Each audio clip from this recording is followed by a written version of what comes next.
Perhaps you've seen in recent videos some of my trees have these little grayish blobs hanging from the limbs. You're wondering what those are. Well, those are weights I'm making with concrete mix, and I really like this. You use a clothespin, some wire. Well, let's just go through it real quick. A little concrete mix.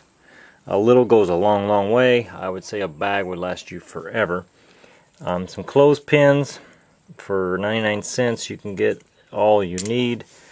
Some old wire. This happens to be 14 gauge. You don't need anything nearly that heavy. Some old pots from springtime. We put some plants in the garden. Save those pots. These are nice and deep. These will make some pretty heavy concrete weights as compared to maybe the styrofoam egg cases that I used on some of these earlier versions. But I'm going to make some heavier weights now.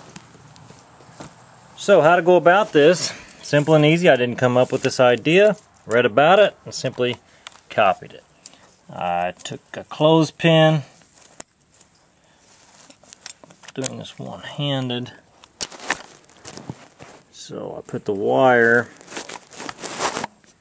into this hole right here. For the concrete mix, make your basic slurry. A little bit of water. There's a long as this, my friends. Some mix.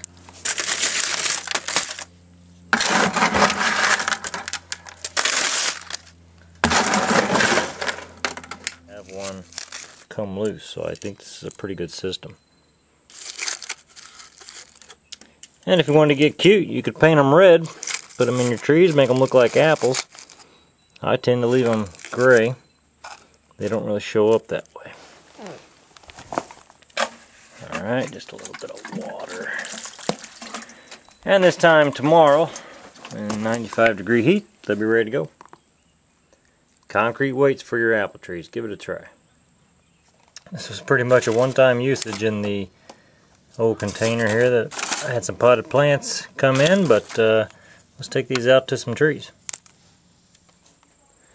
Okay, here's what limb weights do for you. You can see this branch here. It was growing up in this direction.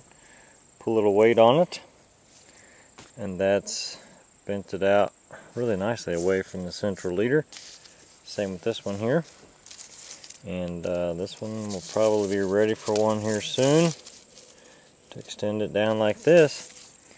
And for sure you can position these weights on the limb either closer to the main trunk for a lesser of a bend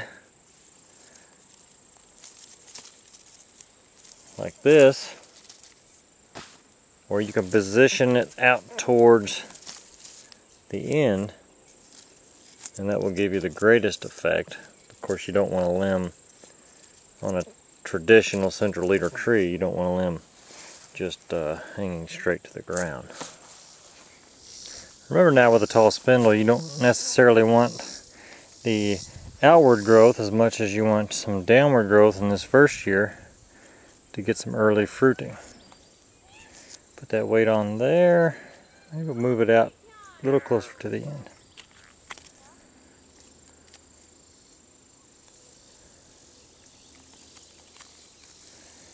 Okay.